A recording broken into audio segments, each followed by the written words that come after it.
Hey guys, welcome back. Technically, this video is late since it is pertaining to my July wrap up and it is the end of August. But because of the way I did wrap ups, I think it's okay. I'm gonna talk about the other swim books that I read in July. Enjoy the video, please. Next, I read A Christmas Carol by Charles Dickens. This one was also for the Detectathon. This was my last read of the Detectathon, actually. And I enjoyed the story, but I didn't really enjoy the book, if you know what I mean. I don't know if I'm a fan of Charles Dickens' writing.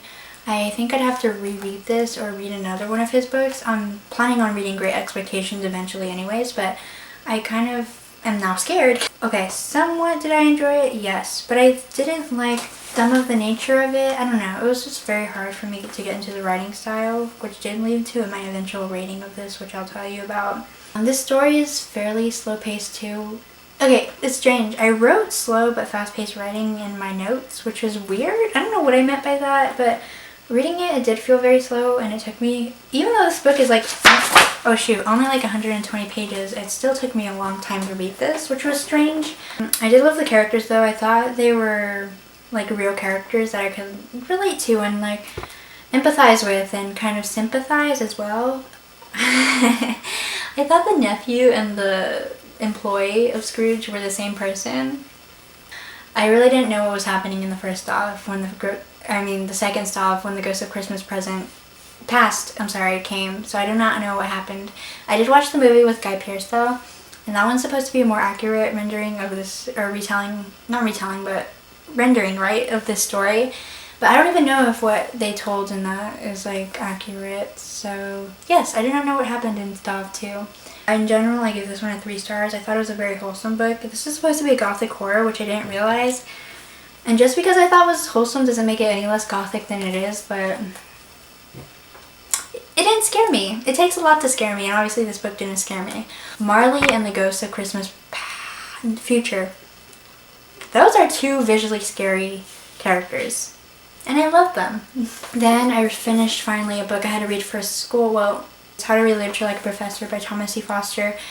I started this one in the second week of July, and I finished it in the 4th week, I think. I don't know.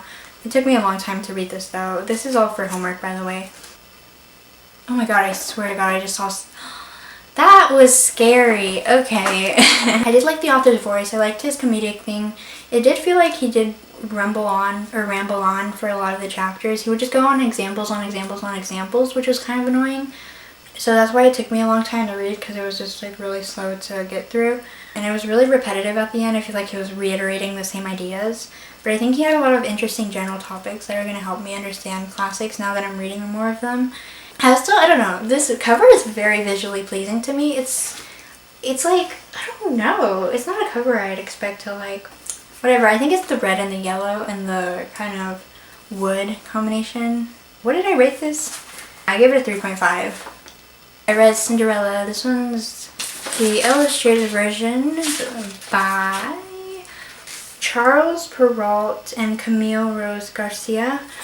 And I read this one because I liked the illustrations. I read this one on ebook off of my cloud library.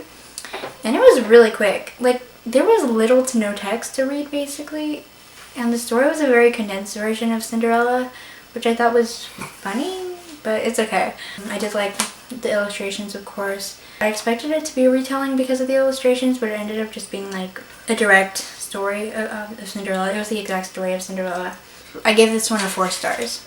I read, for the finish-a-thon, I finished Esperanza Rising. I really did enjoy this one. This one's quick to get through because it's medium pace, but it took me a while because I had to read it outside. But I finished the rest of it inside, and I really loved it. I gave it 4 stars because I really liked it. My main interest in this book was Esperanza's character growth, and I just really loved how that developed. I think I really like her as a character. Not at the beginning. At the beginning I did not like her, but that was supposed to be the flaw, that she was this rich, spoiled girl, because this book's about Esperanza. Tragedy strikes and she ends up having to immigrate with her family and some family friends to Los Angeles. And she has to deal with the class difference and whatever. No, yeah, but this deals with a lot of stuff. Racism, class struggles, immigration, corruption, politically as well. It kind of touches on that a little. Just just a little. But I really liked it. It was really easy to follow. I thought the story was progressing nicely, and I definitely recommend this one if you want to read more books by the Phoenix authors. Also for the Finish-a-thon, I read not that one. This one I actually read before that one. I read Anne Frank's Diary. Technical name is Anne Frank: The Diary of a Young Girl. And I really love this one. As you're reading this one, you feel like you're not really consuming anything and you're kind of just getting stories, because obviously this is told in, this is her journal, so it's journal format. But when you finish the book, you kind of realize how much you actually were consuming and how much you were emotionally invested. Anne's writing was very lovely. She actually revised it, if you didn't know, because she knew that she was going to save it for after the war. And so that's why it has a very nice, very great grammar and everything like that. That was not good grammar though. But yeah, she really transforms you into the annex and you feel like you're there with her looking at all these stories like happening. And I really did think it did a lot for me. It was very impactful. It was a very emotional read as well. She deals a lot with things that young girls deal with. Obviously, because she's 13 when she starts this, and I think she's 14 when she finishes this. She talks about love, and she talks about what she wants to do in the future, and she talks about how she feels like everybody hates her and stuff like that. And because of how she was writing it, I really did feel invested in her emotions, and I did feel like I was repeating her emotions as well against her family, against the world and everything, and I really liked it. So I gave this one a 5 stars, and if you have never read this, I definitely think you should.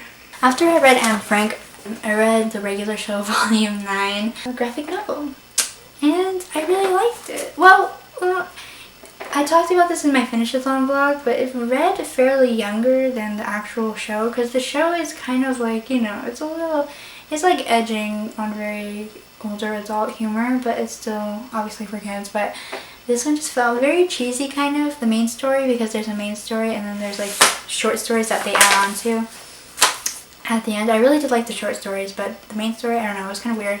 What did I give this one? I gave this one a 3.5 stars. I don't know what to say. If you like regular show, definitely probably read it. If you want more regular show content, I'm actually rewatching the show right now, which is why I read this, because it was in my cloud library and I thought, hey, that's a cute coincidence. You know, this is like I feel like this one's pretty subjective on whether you like it or not. I ended up giving it a 3.5 stars because I enjoyed it. Then the final book, guys. Oh my god. I'm so tired. Alright, you guys ready? Oh, okay. I'm tired. I finished Lolita. I know. I started this one in March and I finished it now. I put it down because I wasn't doing well emotionally, mentally. And this isn't a book you should read when you're not doing well emotionally and mentally. So I put it down and I picked it up again from the Finish-a-thon, which is great motivation. I read 4 books in total and finished 3 of the books I actually had to read, which was great. But yeah, Lolita by Vladimir Nabokov. Wow. I loved this one. I think we all know the story of Lolita, and I just have a deep appreciation for this story and the bravery of Vladimir Nabokov for writing this. He's actually, in a little letter that he wrote, he talks about at the end how he struggled with getting this published. Obviously, you could assume he wrote this in the 50s and tried to get it published in the 50s. Basically, people thought this was going to be one story, and when they saw it wasn't, they were disappointed and they thought it was boring. His publishers didn't want to publish it because they thought they were all going to go to jail, and like problems like that. I thought that was super interesting because now this has become like a very classic piece of literature that is very enjoyable. He also talks about the issue of like, what was the point of writing this book? A lot of people ask that question because it's a very specific story that seems to have no real relevance, but I think it has a really good message. It's a very good warning sign. You know, it's just, not all books have to have a general theme. Like, this is a warning.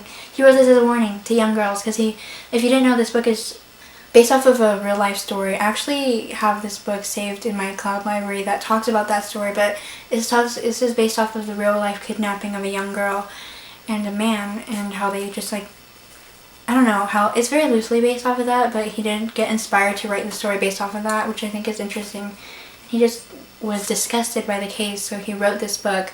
I love Vladimir's writing is easy enough for me to understand personally as myself, a young girl, and it's very beautiful as well, so it makes me feel smart for understanding it. It was kind of slow at some points, like it kind of dragged on too much into, well, the book is about Humbert's, it's from Humbert's perspective if you've never read the story.